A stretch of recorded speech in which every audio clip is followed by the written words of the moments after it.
Oh my goodness, this isn't happening again. I'm having a diesel vehicle. I have noticed lack of power in the last few days. DPF on vehicle is clogged. DPF? What is that? What is DPF? DPF is a mandatory component in BS6 vehicles to reduce the soot which comes out of the exhaust. Looks like we had a very concise know-how about a vast topic. Well, if you would like to elaborate your understanding, we can dive deep. Okay, let's dive in. So, shall we start by looking into different types of DPFs and its evolution?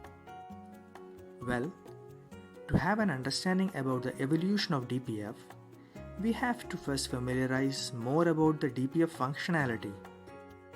So far, we have discussed how a DPF removes the soot. Let's understand what must be done if the DPF is filled with soot and it is unable to perform any further filtration. Similar to other filters, just replace it. Yes, that is exactly one would always think of as a possible option. Due to the low bulk density of diesel particulates, which is below 0.1 grams per cubic centimeter, DPFs can quickly accumulate volumes of soot. If the DPF is getting filled up pretty fast, the collected particulates would eventually create high back pressure, which will negatively affect the engine operations. And hence, frequent replacement would be an expensive option and clearly not acceptable, isn't it? That's true. Replacing filters periodically is not considered acceptable these days. Absolutely. Hence, regeneration has become an essential process in DPF. Regeneration? What is that? Yes, regeneration. It is a way for the DPF to remove particulates from the filter to restore its soot collection capacity. Regeneration can be performed either continuously during regular operations of the filter or periodically after a predetermined quantity of soot has been accumulated.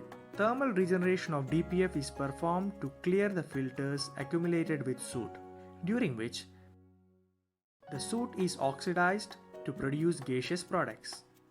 To be more specific, the soot is oxidized by oxygen and nitrogen dioxide to gaseous products, primarily carbon dioxide. Oh, that's a clever way to bypass replacement of the filter. Yes, to be more precise, one of the clever ways to prolong the replacement period of DPF. But what is the relation between regeneration and different type of DPFs? Excellent question.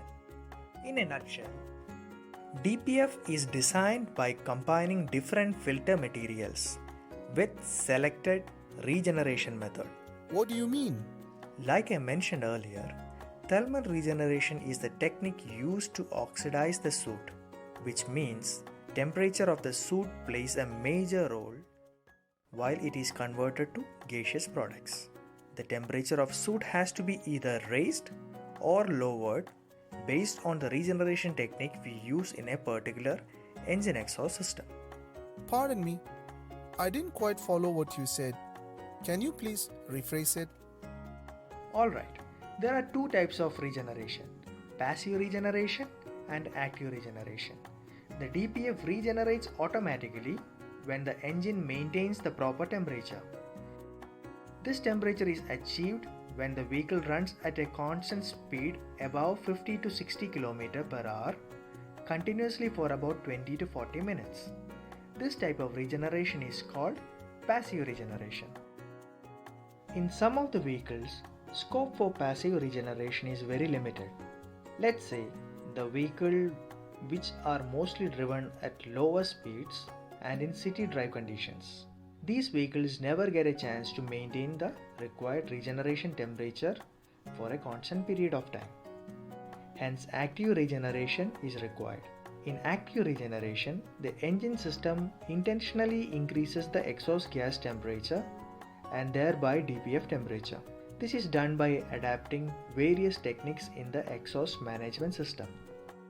Would you like to go a bit more technical? Yes, please.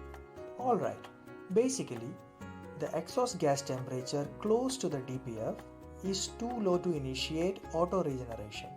This problem can be solved by either decreasing the soot oxidation temperature to a level of regular engine operation, or by increasing the temperature in the DPF to the point where the trapped soot oxidizes. The first approach is called passive regeneration and second one is called active regeneration.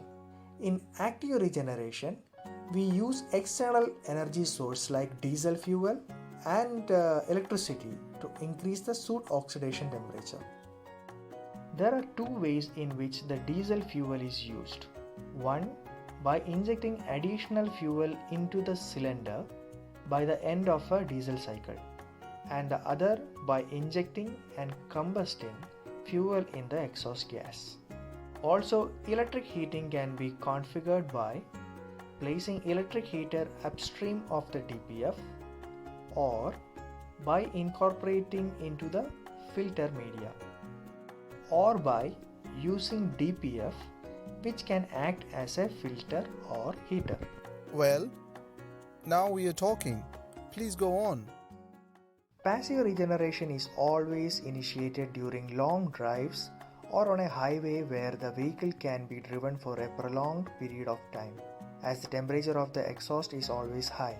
In passive regeneration, an oxidation catalyst is introduced to lower the soot oxidation temperature.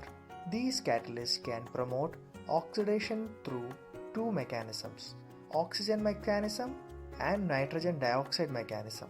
In oxygen mechanism, catalytic oxidation of carbon is done by oxygen, and in nitrogen dioxide mechanism, the catalytic oxidation of nitrogen oxide to nitrogen dioxide, followed by the oxidation of carbon by nitrogen dioxide.